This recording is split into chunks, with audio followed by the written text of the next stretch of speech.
Paraíso, terra estremecida, que vive sempre em nosso coração. Tu és o bem maior de nossa vida.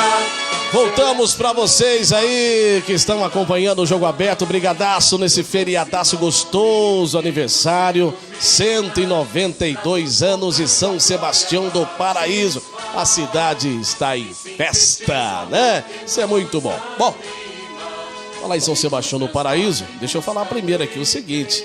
Eu quero falar que já está lá na Alpínia a nova estrada. Gente, o carro que tem 3 portas. Você que tá aí, tá com dinheiro, quer trocar o seu carro, quer comprar um carro 0 quilômetro, então conheça as grandes, maravilhosas ofertas e vantagens lá da Alpínia. Gente, a Alpínia é a sua concessionária Fiat para Paraíso e também para toda a nossa região, na Avenida Dárcio Cantieri. Além de vender os melhores automóveis 0 quilômetro do Brasil, você vai ter também uma oficina lá com funileiro, mecânico, eletricista, pintores, tudo à sua disposição e com peças originais Fiat. Acessórios originais Fiat você encontra na Alpínia. Não deixa de conhecer a nova estrada, vale a pena, viu? Vai lá, faça um test drive e você estará concorrendo a 15 carros 0 quilômetro. Deixa de passar lá. Bom, gente, deixa eu falar agora com você. Vamos pra rua, deixa eu ver a rua aqui, Rua Carlos Lacerda, lá no Colapa, e Rua Antônio Radaeli, na Vila Radaeli. Quem traz é ele, gente boa, o historiador, professor Dr. Luiz. Vai lá, querido.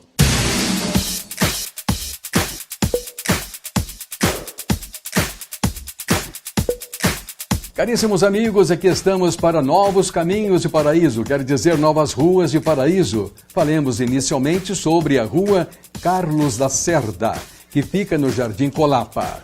Sr. Carlos Lacerda nasceu em 1914, grande político, jornalista dos mais críticos e independentes, ex-governador do então estado da Guanabara, posteriormente reintegrado ao estado do Rio de Janeiro. Sr. Carlos Lacerda tornou-se um dos mais combativos líderes conservadores do país, envolvendo-se em importantes episódios na política nacional. Notabilizou-se à frente do seu temível jornal Tribuna da Imprensa. Foi deputado federal, notável orador, ferrenho adversário do então presidente Getúlio Vargas. A violência de suas campanhas tornou-o alvo de atentados, como o de 5 de agosto de 1954, quando morreu o Major Vaz da Aeronáutica.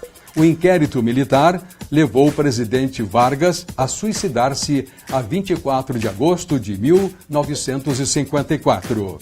O senhor Carlos Lacerda teve seus direitos políticos cassados em 1968, quando passou a dedicar-se à atividade editorial. Ele faleceu em 1977.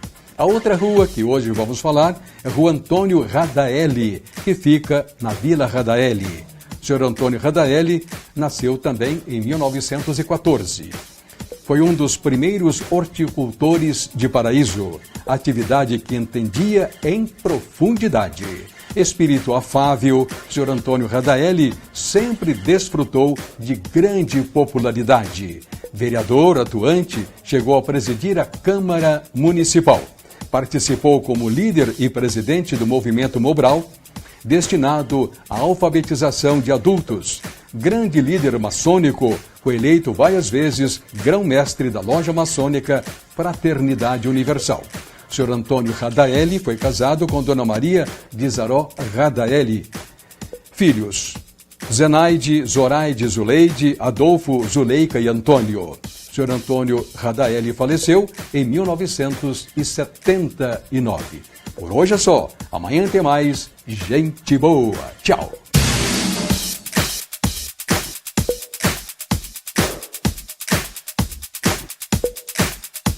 Muito bem, obrigado, gente boa. Dr. Luiz participando com a gente. E agora vamos trazer uma matéria muito legal sobre obesidade.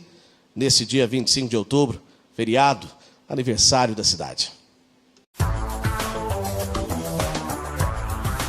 A obesidade já é considerada uma epidemia e pode trazer mais problemas para a sua saúde do que você imagina. Se você está com sobrepeso e precisa de uma motivação para emagrecer, nossos médicos vão agora te falar sobre os principais problemas que a obesidade pode trazer. Toda a evolução que nós tivemos intelectual nos últimos 10, 12, 15 mil anos, nós não tivemos na nossa fisiologia. Ou seja, o nosso organismo continua pensando exatamente igual ao que era o homem primitivo, o homem da caverna. Como é que o homem da caverna vivia? Ele era nômade, não porque ele gostava de andar, mas sim porque ele tinha que buscar o alimento para alimentar a tribo que ele vivia, o grupo dele, e a partir daí ele tinha que caminhar muito. Normalmente a caça, percebendo a presença de um grupo estranho, ela foge. Então o que ele fazia? Ia atrás dessa caça. Normalmente esse homem ele não tinha uma alimentação diária como nós temos hoje. Ele tinha uma alimentação às vezes de uma semana, às vezes de 3 dias. Gordura no homem das cavernas mantinha ele vivo. Por quê? Como ele não tinha alimentação, ele precisava de energia. Essa gordura era fabricada exatamente para manter essa pessoa viva. No nosso caso seria teoricamente a mesma coisa. Porém existe uma diferença. Nós não caçamos mais. Eu não tenho necessidade de lutar ou andar ou demorar uma semana para poder ter o meu alimento. O meu alimento está muito mais disponível hoje. Então, a utilização de gordura atualmente ficou prejudicada. Ela só está sendo acumulada e com isso nós acabamos engordando. Toda a tecnologia hoje está fazendo com que eu não precise mais me movimentar e nem para comer. Quer dizer, então a minha comida está disponível na quantidade que eu quiser, só que eu não tenho o mesmo tipo de gasto. Por isso que normalmente a gente precisa ter uma atividade física. Por quê? Porque eu tenho um sistema adaptado para andar. E de repente esse corpo começou a ficar sentado muito mais tempo. Bom, na cardiologia, que é o que a gente está falando agora, principalmente a gente sempre fala do risco cardiovascular, que é o risco de a pessoa ter um infarto ou angina, ou o risco de ter um AVC, que é o famoso derrame. Então, de conhecimento geral que a obesidade está associada a uma série de fatores de risco que são fatores de risco cardiovasculares, como a hipertensão arterial, já é de conhecimento. Quanto mais obeso, é muito mais prevalente a ocorrência de hipertensão arterial, a ocorrência de dislipidemias, que são o aumento do colesterol, do triglicérides, e também o aumento de diabetes, que é um fator de risco cardiovascular muito importante. A pessoa pode ter um familiar que tem diabetes, e isso vai aumentar o risco dessa pessoa ter, mas ela vai desenvolver a diabetes principalmente quando ela tiver um ganho de peso maior.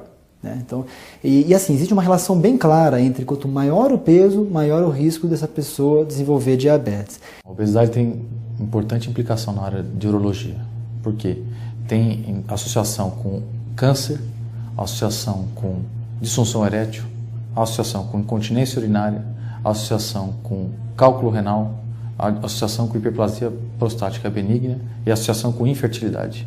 Ele tem uma tríade do paciente obeso, que é a pedra na vesícula, que é a colelitíase, a hérnia de hiato, doença de refluxo, e a terceira que seria a doença diverticular, que é a divertículos do intestino. A obesidade ela pode diminuir a eficácia e segurança de alguns anticoncepcionais hormonais, então tem que tomar cuidado. Não sabe ao certo qual que é a causa disso, mas estima-se que o obeso ele elimina pela via excretora mais cálcio, oxalato e ácido úrico, que são eletrólitos que são responsáveis pela formação do cálculo. Além disso, também os pacientes acima do peso também têm chances maiores de ter outras doenças associadas ao aumento da pressão abdominal. Então, com o obeso, a gordura faz pressão na barriga e aumenta a chance de desenvolver todos os tipos de hérnia. Então, desde as hérnias incisionais, como eu falei, até as outras hérnias, inguinais, umbilicais e também a hérnia de hiato. Durante a gravidez, a mulher obesa ela tem uma maior chance de ter diabetes gestacional, doença hipertensiva da gravidez e um parto complicado. Estima-se que o paciente obeso tem 2 vezes mais chance de ter impotência, que é a disfunção erétil, que o paciente não obeso. Ninguém sabe ao certo a causa disso, mas provavelmente está associada com diminuição dos hormônios masculinos, que chama testosterona, diminuição da autoestima e também tem relação com a ansiedade. Tem uma parcela dos pacientes obesos que tem que a ansiedade é bastante importante. Esses 3 fatores estão relacionados com a ereção. As mulheres com sobrepeso, obesas, elas têm mais disfunções ovulatórias além de uma taxa de infertilidade maior, e quando vão para a reprodução assistida, elas têm uma taxa de insucesso maior também. Pacientes obesos têm maior chance de ter uma pior qualidade do espermatozoide, que é avaliada através do quê? Concentração do espermatozoide, motilidade desse espermatozoide, qualidade, morfologia do espermatozoide. Então, os pacientes obesos têm maior risco de ter pior qualidade do espermatozoide. Isso se traduz numa maior dificuldade para engravidar. É importante lembrar que as mulheres obesas elas têm um maior risco de um aborto precoce, perdas fetais mais tardias e natimorço também. Qualquer paciente que vai ser submetido a uma cirurgia, por ele estar acima do peso, aumenta a chance de complicações.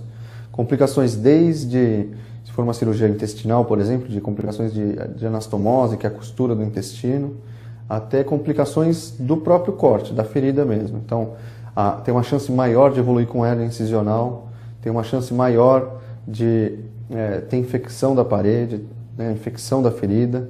Durante a amamentação, as mulheres obesas elas também têm alguns problemas, têm mais dificuldade, porque elas têm um retardo na lactogênese e elas também param de produzir leite mais precocemente. Os pacientes obesos têm mais frequentemente os sintomas causados pelo crescimento benigno da próstata, que é jato urinário fraco, intervalo miccional reduzido, então vai mais vezes ao banheiro, acorda mais vezes à noite do que o paciente não obeso.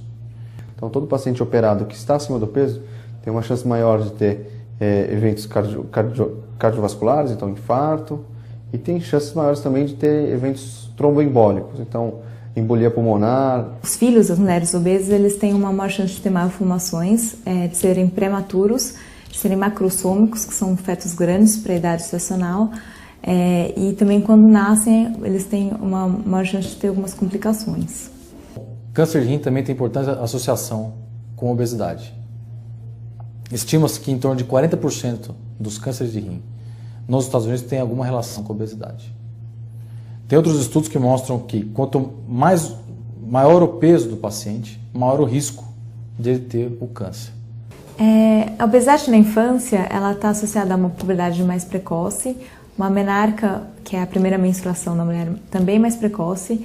Na adolescência ela está relacionada à irregularidade menstrual e à síndrome dos ovários policísticos. As mulheres obesas elas tendem também a ter uma menopausa um pouco mais tardia e principalmente tem que tomar cuidado porque aumenta o risco de alguns cânceres, tipo câncer de mama e câncer de endométrio em especial. Além disso, tem algumas doenças que estão especificamente ligadas com a obesidade.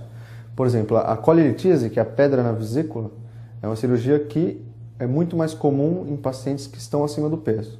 Aquelas pessoas que têm uma gordura mais localizada no abdômen, que têm a cintura aumentada, elas têm um fator de risco ainda maior para o desenvolvimento dessas doenças cardiovasculares. É essa gordura, principalmente, que leva ao desenvolvimento de quadros de diabetes. Mas agora, mais recentemente, se sabe também que a obesidade isoladamente também é um fator de risco, depois de vários estudos mais recentes. Então, hoje em dia não vale mais aquela desculpa de que eu sou gordinho, mas eu tenho o colesterol bom, a pressão é normal, então eu estou protegido. Não é bem assim. Você também tem um fator de risco, principalmente derrame, que é uma coisa que aflige bastante as pessoas. O risco é bem aumentado, principalmente nos obesos. Como tratar a obesidade? Com todos os problemas que ela pode provocar, a perda de peso é muito mais do que uma questão estética. Você tem uma caixa óssea fechando o teu cérebro e os órgãos do sentido, uma coluna vazada, ou seja, desce no meio dela o prolongamento do seu cérebro, ela seria a conexão entre o cérebro e os seus órgãos. Aí depois eu tenho o tórax. O que eu tenho dentro do tórax? Eu tenho o coração, pulmão e o fígado. Então, aonde eu tenho o órgão que eu não vivo sem, eu tenho o osso em cima. Aí eu tenho a parte do abdômen, tenho estômago, pâncreas, tenho baço, tenho rins, tenho intestino, bexiga, útero e ovário na mulher, sem proteção óssea nenhuma. Eu posso viver sem intestino? Posso. Vai me dar um trabalho terrível? Vai. Eu vivo sem rim? Vim. Eu vou ter que fazer hemodiálise? Vai. Mas você vive. Eu vivo sem estômago? Fácil. Está até na moda agora, as pessoas estão tirando o estômago fora. Quer dizer, eu preciso proteger esses órgãos. Para quê? Trauma. Então, quem faz esse papel? A gordura. E aí vem um problema, na hora que você começa a emagrecer. Tá? Qual é o caminho do teu emagrecimento? rosto, peito, pé, mão, braço, por último, abdômen. Por quê? Ela está protegendo, ela não está servindo como reserva. Só que antes de chegar no por último, a pessoa já desistiu, porque ela passou um sacrifício terrível, fez um monte de coisa e a roupa está do mesmo jeito, ela não mudou absolutamente nada. Identificado um paciente obeso, por exemplo, com disfunção erétil, não basta tratar só a disfunção erétil. Porque se está tratando só a disfunção erétil, você está tratando a consequência de um problema. Você não está tratando a causa dele é a obesidade. Você tem que tratar, você pode dar o Viagra para ele, ou qualquer outra coisa, mas você tem que lembrar que ele tem a obesidade, que essa é a causa do problema. Então, o tratamento da obesidade basicamente é um tratamento clínico, né? Tratamento feito à base de regime, algumas vezes medicação, exercício físico e orientado por um acompanhamento médico, tanto por clínico geral quanto pelo endocrinologista. A indicação do remédio para emagrecer é nos casos de obesidade, que a gente classifica então como quando tem um índice de massa corpórea, um IMC, acima de 30, e é necessário também que já tenha sido tentado um tratamento com dieta e atividade física, e se essa pessoa não respondeu ao tratamento da parte alimentar com exercício, aí sim é possível usar a medicação. O remédio para emagrecer, bom, o principal, no caso a sibutramina, né, ela age no sistema nervoso central, ou seja, no cérebro, né, melhorando a saciedade, né, ele é considerado um sacietógeno. O que é isso? Então, quando você se alimenta, você sente menos fome, você já fica satisfeito antes. E essa sensação de saciedade dura mais tempo. Então, tomando a medicação, você consegue se alimentar com tamanhos de refeições menores e isso acaba durando mais tempo e você busca menos alimento, ou seja, atuando mais na fome mesmo. Já o Orlistat, ela não atua no sistema nervoso, ela atua no intestino. Como é que ele atua? Ele reduz a absorção de gordura. Então aquela gordura que você come é absorvido menos, né? Então a ação dele é mais no intestino e ela não tem ação na parte do sistema nervoso. Perder peso ajuda bastante em todas as fases, então para aquelas mulheres que querem engravidar, elas vão ter mais facilidade para engravidar, além de ter uma gravidez mais saudável. Depois, perdendo peso, você diminui os sintomas de incontinência urinária, dos prolapsos genitais, além de diminuir o risco de câncer, né? E tratando a obesidade, melhora a ereção. Isso é um fator bastante importante no tratamento para o urologista e para o paciente que está vendo esse programa. Então, a gordura, basicamente, ela se forma a partir de um carboidrato, tá? Bom, para eu mobilizar essa gordura, ela não anda sozinha, porque ela é um elemento de reserva. A reserva não foi feita para andar, a reserva foi feita para ficar guardado. E o nosso organismo entende isso da mesma forma que conta corrente de banco. Não é para mexer, tá? Bom, precisei muito. Quando eu preciso muito? Quando eu não tenho combustível principal. Eu estou me movimentando durante o dia, lembra? Meu organismo está gastando energia e eu não tenho uma reposição de glicose suficiente, mas eu tenho que manter um nível de glicose mínimo no meu sangue para eu poder continuar gerando energia para os órgãos que eu preciso mais. Quem? Coração, pulmão e o cérebro.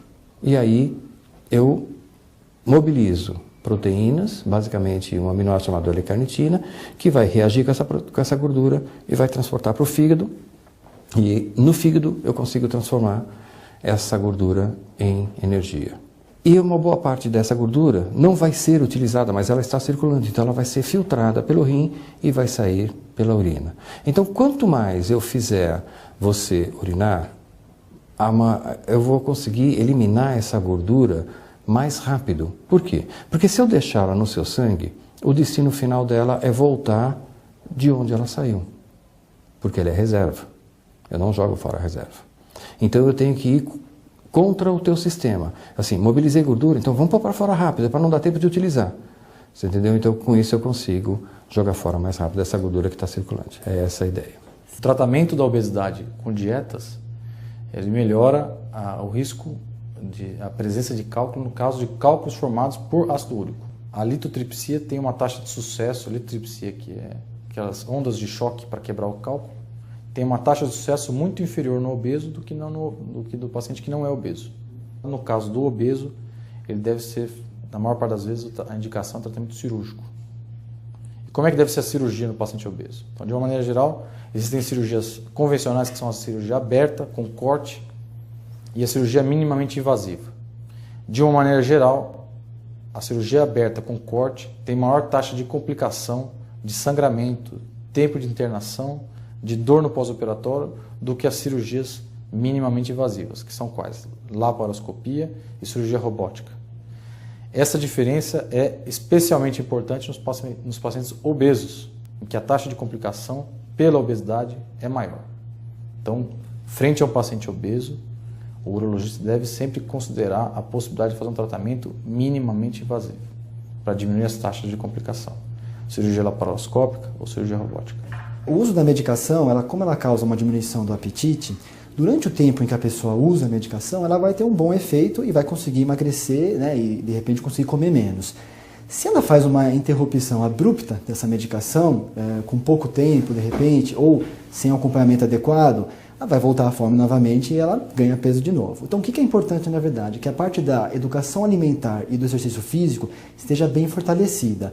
Durante o uso da medicação, se a pessoa fizer um acompanhamento da parte alimentar com o nutricionista, fazer uma atividade física e começar a criar esses hábitos e modificar o comportamento, mesmo depois ela suspendendo a medicação, ela vai conseguir manter o peso. Os remédios disponíveis agora, que a gente tem então, a sibutramina e o Orlistat, não causam dependência. Não há indicação de que eles causam alguma dependência ou que de repente a pessoa não consegue ficar sem, vai ter sintoma de abstinência. Isso não ocorre. Isso acontecia com remédios antigos, né? Com derivados da anfetamina, que tinham até esse potencial de dependência. Agora, as medicações atuais que a gente tem não tem risco de dependência, não. Em alguns casos, que o tratamento clínico tem uma taxa de sucesso pior, aí seria indicada a cirurgia. Quais são esses casos? Tem alguns trabalhos do início da década de 50 que mostram que os pacientes com índice de massa corpórea, que é o IMC, acima de 40, têm um resultado ruim com o tratamento clínico. Se esse valor for maior do que 40, esses pacientes têm uma chance muito pequena de ter um sucesso com o tratamento clínico. Então, nesses casos, poderia ser indicada a cirurgia. O remédio para emagrecer, o grande perigo dele é quando ele é utilizado de forma não adequada. Então, é preciso uma avaliação do paciente. Se ele, de repente, tiver uma doença cardíaca, tiver uma hipertensão, diabetes, é preciso tomar muito cuidado se essa pessoa pode usar essa medicação ou não. Um outro problema é se tem alguma doença psiquiátrica ou se usa outras medicações que atuam no sistema nervoso. Pode haver interação com o remédio. Então é preciso uma avaliação médica cuidadosa para saber se essa pessoa pode tomar. Se ela puder, os riscos não são grandes, né? O que mais aflige os cardiologistas é o uso de estimulantes, que recentemente foram proibidos aí pela Anvisa, sabiamente, é o que a gente acredita, porque o uso de estimulantes é frequentemente associado à ocorrência de arritmias cardíacas. Então é muito frequente, não só arritmias propriamente ditas, como também as sensações de palpitação, coração acelerado, que o uso indiscriminado de estimulantes, que são os moderadores de apetite no geral, podem ocasionar. Então é bastante frequente, a gente vê muito no consultório, pacientes se referindo a palpitações, arritmias, mesmo arritmias não tão malignas, mas que também incomodam e às vezes necessitam de tratamento, sem contar os diversos distúrbios psicológicos que isso pode gerar. O laxante e o diurético, eles causam uma falsa sensação de que é uma perda de peso. Na realidade, o que há é uma perda de água. Ocorre uma desidratação, né? Então, o laxante ou o diurético, você urina mais ou evacua mais, você perde líquido e quando você vai pesar, você acaba tendo um peso menor. Isso é muito perigoso, não é saudável, você acaba tendo problemas de falta de sódio, de potássio, que podem causar problemas até cardíacos se você usa uma medicação dessa sem tomar cuidado. Na busca pelo emagrecimento, muitas pessoas acabam caindo na armadilha das dietas milagrosas. Mas cuidado, essas dietas podem ser ineficazes e o pior, são muito perigosas para a sua saúde. Essa história de comer 3 horas, qual foi o objetivo dela? A partir do momento que eu como 3 horas, eu vou ter menos fome. Durante o dia, isso até é uma verdade, pode até acontecer, tá? Mas não necessariamente à noite. Já fiz experiência, eu acredito que todos aqui já passaram por uma situação dessa. Não comer absolutamente nada durante o dia e chegar à noite, comer muito. Qual é a desculpa que se dá? Não comi nada, então eu tenho muito mais fome à noite. Aí vamos fazer o contrário. Vamos comer o dia inteiro. Você vai ficar sem fome à noite? Não. A tua fome vai ser a mesma. Ou seja, essa fome, ela independe da alimentação. Por quê? Porque essa fome é cerebral. As dietas da moda, elas acabam tendo sucesso porque elas têm o resultado a curto prazo. Mas a longo prazo elas não se mantêm, elas não se sustentam, porque é um estilo de vida ou até uma dieta extremamente radical, que você não consegue manter isso ou levar isso para o resto da sua vida. O importante e o que mantém o tratamento da obesidade é a mudança do hábito de vida. Quando você faz uma dieta com uma restrição calórica muito grande, né, com baixíssimas calorias, e aí essa pessoa perde, às vezes, 4, 5 quilos por semana, chega a perder 16 quilos no mês, que é uma perda de peso muito rápida, né? As consequências principais são dessa parte nutricional, então assim, essa pessoa pode ficar mais fraca, né? Tem o risco de ter desmaio por causa da fraqueza que acontece decorrente da perda desses nutrientes, né? Então essa baixa quantidade de caloria, a pessoa pode desidratar, chegar a ponto de ter uma síncope, uma queda por conta disso. Agora o maior problema mesmo dessas dietas absurdas, né, de restrição calórica muito grande e de perda de peso rápido, é por próprio tratamento da perda de peso. É muito comum essa paciente ganhar peso novamente depois. Então por quê? O que acontece? Existe o nosso organismo, ele tende a se acostumar com o tempo, de acordo com a perda de peso que acontece. Se você perde peso muito rápido, não dá tempo do nosso organismo se adaptar àquele peso novo. Se você for ver, o que seria um emagrecimento saudável seria em torno de 1 quilo, no máximo 2 quilos por semana. Acima disso, você já está falando de um emagrecimento muito grande, em que você está perdendo não só as células gordurosas, os adipócitos, aquele tecido subcutâneo, aquela gordura visceral, mas também está perdendo tecido muscular. A gente sabe que a massa muscular ela é importante para justamente manter esse metabolismo, o gasto calórico. Então você perdendo a massa muscular, você também vai ter uma queda do metabolismo, vai ter mais dificuldade de manter o peso. Perdendo o tecido muscular, você está diminuindo o seu metabolismo basal. Diminuindo o seu metabolismo basal, você está gastando menos energia ao longo do dia. Então, com o tempo, você vai passar a emagrecer menos. Se essa perda de peso é muito rápida, a chance de você vir a ganhar peso depois ela é maior. O que acontece? Quando a gente perde peso, o nosso gasto de energia, né, o gasto calórico nosso, também diminui junto com o peso. Ou seja, fica mais difícil de você manter aquele peso. Quanto mais rápido você faz isso, maior é esse impacto nessa diminuição do gasto de energia. E aí, qualquer alimentação a mais que você faça, você ganha peso novamente. Uma desculpa que se dá é assim, olha, você não come, então você também não gasta. Eu até concordaria se você ficasse exatamente na mesma posição o dia inteiro sem fazer nada, nem pensar, nem falar, nem respirar. Que a partir do momento que você falou, você já gastou energia, a partir do momento que você levantou, você já gastou energia, você subiu uma escada, você gastou energia, independente de você ter se alimentado ou não. Porque se fosse assim, ninguém emagreceria. E aí vem aquela história, então você não gastou, então você precisa comer mais para gastar mais. Também não é uma verdade, porque se fosse isso não existiria gordo no mundo. Era só comer bastante, que o seu organismo funcionaria muito melhor e você não acumularia gordura. Outras coisas, que o músculo estando mais fraco, você predispõe a lesões articulares, tendíneas ou até musculares, predispõe a dor. Então, fazer uso dessas dietas milagrosas vai ter resultado para a festa do fim de semana, ou para a festa daqui 2 semanas, para o casamento. Mas a longo prazo não é saudável e não vai te trazer benefícios. Então o que é o melhor? Você perder peso lentamente, gradualmente, 2, 3 quilos por mês, às vezes 4, 5, né, no máximo aí, para deixar o seu organismo ir se adaptando a uma dieta nova, né? Então a grande dificuldade é de você conseguir manter o peso depois que faz esse tipo de dieta, que a gente vê que não ajuda mesmo. Reeducação alimentar é um nome muito bonito, mas o que significa reeducação alimentar de verdade? É você fornecer para o seu organismo o alimento que ele precisa naquele momento. Então, se eu preciso de carboidrato durante o dia, é carboidrato que eu tenho que comer. Se eu não preciso do carboidrato à noite, eu não devo comer carboidrato à noite, ponto. É assim que isso é você favorecer o seu organismo. Não é simplesmente encher você de refeição. Como te disse, nós estamos comendo muito mais do que os nossos antepassados comiam. Tá? E eles sobreviviam. Então por que de repente hoje eu não sobrevivo tão bem assim? O meu gasto aumentou? De jeito nenhum, pelo contrário, meu gasto diminuiu. Então não tem motivo para eu estar fazendo tantas refeições durante o dia. Muito bem, tá aí, matéria importante, hein? Gente, Deixa eu falar aqui, tá com a promoção de aniversário, a campanha de aniversário lá da Drogaria Americana. Drogaria Americana, a rede de farmácia do seu jeito. É do meu jeito, do nosso jeito. Você que está querendo comprar perfumaria, vai lá, tem uma seção de perfumaria completa. Você que quer comprar também fraldas descartáveis, sempre com os melhores preços do Brasil, você encontra lá na Drogaria Americana. Drogaria Americana. E você que ainda não tem o cartão Fidelidade, faça hoje o cartão Fidelidade, gente. Vai lá.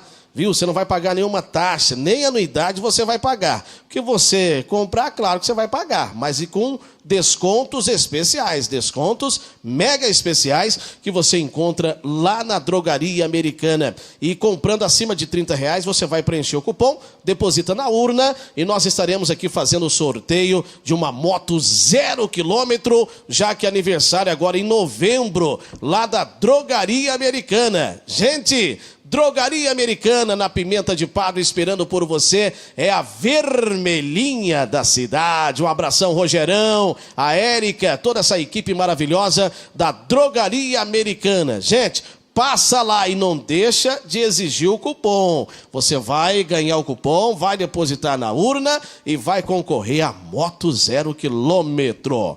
Bom, não dá tempo de mais nada. Em nome de toda a equipe aqui do Jogo Aberto, em nome de toda a equipe da TV Sudoeste, parabéns a São Sebastião do Paraíso, a cidade dos ipês. São 192 anos de progresso, amor e muito respeito. Um ótimo feriado para todo mundo. Lembrando que amanhã, sabadão, tem programa Valdeir Lima Show, às 2h30 da tarde, aqui na tela da TV Sudoeste. E no domingo, 1h da tarde, também tem a caravana do programa Valdeir Lima Show. Não deixe de acompanhar. Um ótimo feriado, um ótimo final de semana. E até segunda-feira, se Deus quiser, na tela do Jogo Aberto, aqui para você no 31. Tchau, pessoal, tchau! Resplandecendo a tua luz e o teu céu todo azul, bonança, adeus e até. Jogo Aberto. Oferecimento Donderi Calçados, mais conforto e elegância para os seus pés. Dada, da Avenida Oliveira Rezende. Mania de vender barato. Clínica Odontológica Cridente, valorizando o seu sorriso. Na Rua Gedor Silveira 381. Drogaria Americana, a farmácia do seu jeito. J. Silva, materiais para construção. Focaccia Pizzaria, 3539-7650. Med Imagem, há 15 anos em São Sebastião do Paraíso. Ótica Imperatriz, a perfeição da sua visão. Fred Car Veículos, vende, troca, financia e refinancia. Qualidade e procedência na Monsenhor Mancini. Rede de Postos Estoril, combustível com garantia de qualidade. Na Venceslau Brás e Oliveira Rezende. E Arroz Ciagro, o arroz da família brasileira.